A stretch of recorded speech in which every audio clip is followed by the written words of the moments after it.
Assalamualaikum warahmatullahi wabarakatuh. Kembali lagi pada video pembelajaran saya. Nah, kali ini kita akan membahas materi bab 2, yaitu laporan auditor independen. Langsung saja kita masuk pada video penjelasannya. Masuk pada pembahasan kita yang pertama, yaitu laporan auditor independen. Laporan auditor independen adalah hasil akhir dari proses audit yang berfungsi sebagai media formal auditor dalam menyampaikan pendapat mengenai kewajaran laporan keuangan. Menurut standar profesional PSA nomor 2 SA seksi 110, laporan ini sangat penting karena mencerminkan kesimpulan auditor berdasarkan bukti yang diperoleh selama audit. Nah, Boynton menyebutkan bahwa laporan audit adalah sarana komunikasi auditor kepada pihak yang berkepentingan, sedangkan Arens menegaskan bahwa laporan ini merupakan tahap akhir audit. Nah, isi laporan auditor terdiri dari dua bagian utama. Yang pertama, lembar opini auditor, yaitu pernyataan pendapat auditor atas kewajaran laporan keuangan. Bagian ini menjadi tanggung jawab auditor publik. Nah, yang kedua, laporan keuangan yang disusun oleh manajemen yang meliputi neraca, laporan laba rugi, perubahan ekuitas, arus kas, dan catatan atas laporan keuangan. Auditor hanya memberikan opini, bukan menyusun laporan tersebut. Adapun tanggung jawab auditor berbeda dengan manajemen. Auditor berkewajiban merencanakan dan melaksanakan audit untuk memastikan laporan keuangan bebas dari salah saji material, baik karena kekeliruan maupun kecurangan. Auditor juga harus mengevaluasi kemampuan entitas untuk mempertahankan kelangsungan hidup dalam waktu 1 tahun sejak laporan keuangan. Namun, auditor tidak bertanggung jawab langsung atas isi laporan keuangan karena hal itu sepenuhnya menjadi tanggung jawab manajemen. Kemudian di sisi lain, manajemen bertanggung jawab untuk menyusun laporan keuangan yang sesuai dengan prinsip akuntansi berlaku umum, membangun pengadilan internal, serta membuat catatan akurat atas setiap transaksi.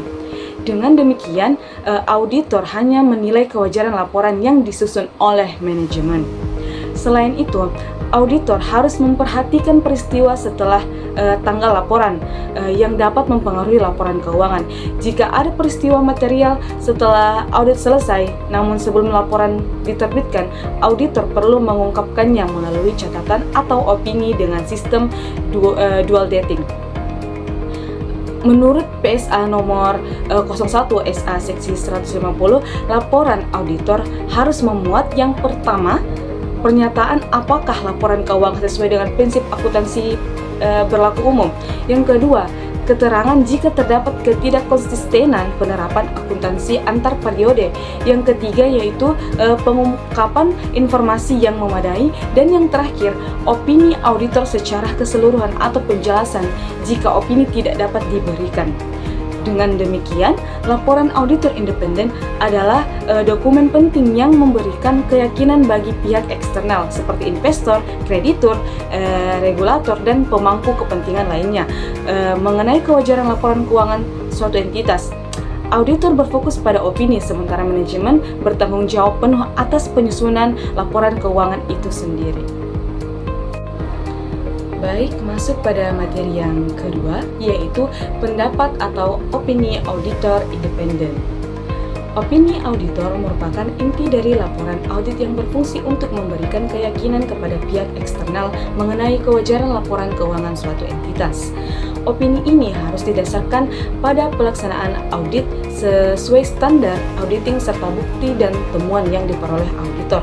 Jika auditor tidak dapat memberikan pendapat atas laporan keuangan secara keseluruhan, maka ia harus menyampaikan alasan secara jelas dalam laporan audit agar tidak terjadi kesalahpahaman mengenai tanggung jawab auditor. Dalam PSA nomor 29 SA seksi 508 dijelaskan bahwa auditor dapat memberikan beberapa jenis pendapat sesuai dengan kondisi audit. Yang pertama, pendapat wajar tanpa pengecualian atau unqualified opinion. Ini adalah opini terbaik yang menyatakan bahwa laporan keuangan menyajikan secara wajar dalam semua hal yang material, sesuai dengan prinsip akuntansi yang berlaku umum. Auditor telah memperoleh bukti yang cukup, laporan keuangan yang lengkap, serta tidak ada kesalahan material. Dengan opini ini, pihak pemakai laporan dapat lebih percaya pada kewajaran informasi keuangan perusahaan. Yang kedua ada pendapat wajar tanpa pengecualian dengan bahasa penjelasan. Opini ini tetap menyatakan kewajaran laporan keuangan, tetapi auditor menambahkan paragraf penjelasan untuk menyoroti keadaan tertentu. Misalnya, ada perubahan prinsip akuntansi, keraguan atas kelangsungan usaha, atau informasi tambahan yang tidak konsisten. Tujuannya agar laporan tidak menyesatkan bagi para pengguna. Yang ketiga ada pendapat wajar dengan pengecualian atau qualified opinion. Opini ini menyatakan laporan keuangan wajar kecuali untuk hal-hal tertentu. Biasanya terjadi karena ada pembatasan lingkup audit atau adanya penyimpangan dari prinsip akuntansi. Meskipun dampaknya tidak sampai merusak keseluruhan kewajaran laporan, auditor harus menyebutkan secara tegas hal-hal yang dikecualikan. Yang keempat ada pendapat tidak wajar atau adverse opinion. Opini ini menyatakan bahwa laporan keuangan secara keseluruhan tidak menyajikan secara wajar posisi keuangan, hasil usaha, dan arus kas sesuai dengan prinsip akuntansi. Hal ini diberikan bila penyimpangan atas kesalahan sangat material dan berpengaruh besar terhadap laporan keuangan sehingga informasi menjadi menyesatkan. Yang terakhir atau yang kelima yaitu pernyataan tidak memberikan pendapat atau disclaimer opinion. Auditor menyatakan tidak memberikan opini karena lingkup audit sangat terbatas atau bukti yang diperoleh tidak cukup. Dalam kondisi ini, auditor tidak bisa menyimpulkan kewajaran laporan keuangan. Opini ini berdasarkan dari adverse opinion karena bukan disebabkan laporan keuangan menyesatkan, tetapi karena auditor tidak bisa memastikan kewajaran laporan akibat keterbatasan audit. Nah, kesimpulannya, opini auditor independen memiliki peran penting dalam meningkatkan kepercayaan pemakai laporan keuangan. Jenis opini yang diberikan sangat bergantung pada kualitas bukti audit, kepatuhan terhadap standar akuntansi, dan ada tidaknya penyimpangan material. Dengan memahami jenis-jenis opini ini, pengguna laporan keuangan dapat lebih tepat dalam menilai kondisi dan integritas laporan keuangan suatu perusahaan. Baik, masuk pada materi yang terakhir yaitu elemen laporan auditor independen. Laporan auditor independen memiliki struktur dan elemen yang bersifat baku agar para pengguna laporan keuangan seperti pemegang saham, dewan direksi, maupun publik dapat memahami isi laporan audit dengan jelas. Menurut Arens tahun 2008 dan Boynton tahun 2007 serta standar profesional akuntansi publik PSA nomor 29 SA seksi 508, laporan audit standar tanpa pengecualian umumnya terdiri atas 7 bagian utama yang menjelaskan tanggung jawab auditor, lingkup auditor, serta kesimpulan auditor. Yang pertama ada judul laporan. Wajib mencantumkan kata independen. Hal ini penting agar pengguna laporan tahu bahwa auditor bekerja secara objektif, tidak berpihak, dan sesuai standar profesional. Yang kedua ada alamat laporan audit.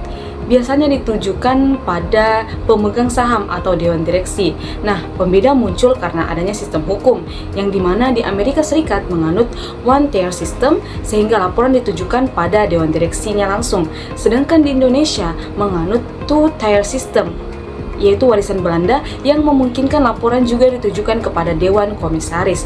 Nah, untuk entitas non-PT, laporan bisa ditujukan kepada pemilik atau anggota persekutuan.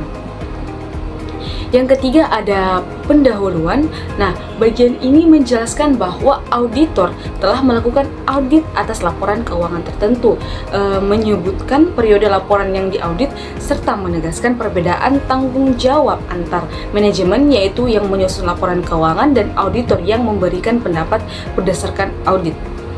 Nah, yang keempat yaitu ada paragraf ruang lingkup, yang dimana pada hal ini menguraikan apa saja yang dilakukan auditor dalam mengaudit.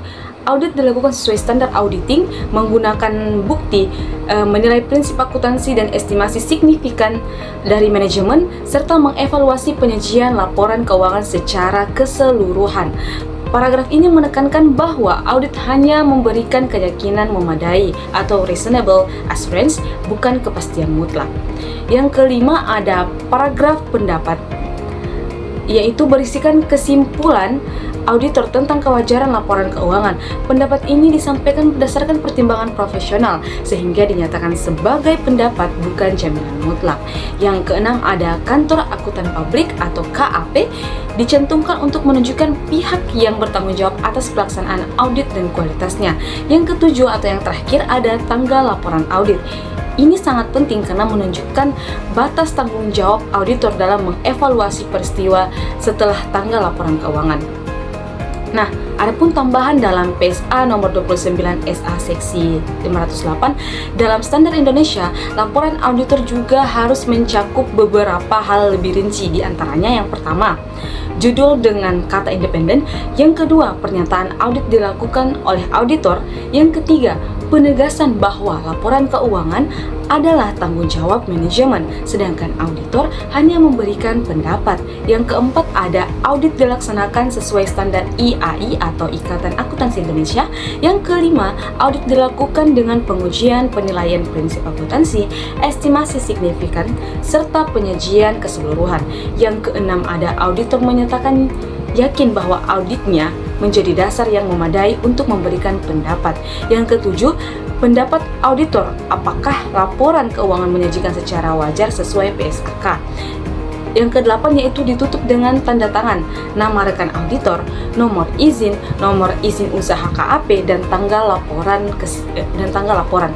Nah, adapun kesimpulannya yaitu secara umum, laporan auditor independen memiliki elemen-elemen penting yang harus dipenuhi agar dapat dipercaya dan dipahami oleh para pengguna laporan. Struktur laporan di Indonesia pada dasarnya sama dengan praktik internasional, hanya ada beberapa penyesuaian yang terkait dengan sistem hukum korporasi dan standar yang berlaku. Dengan adanya elemen-elemen tersebut, laporan auditor menjadi media formal untuk menyampaikan hasil audit secara profesional, objektif dan sesuai standar.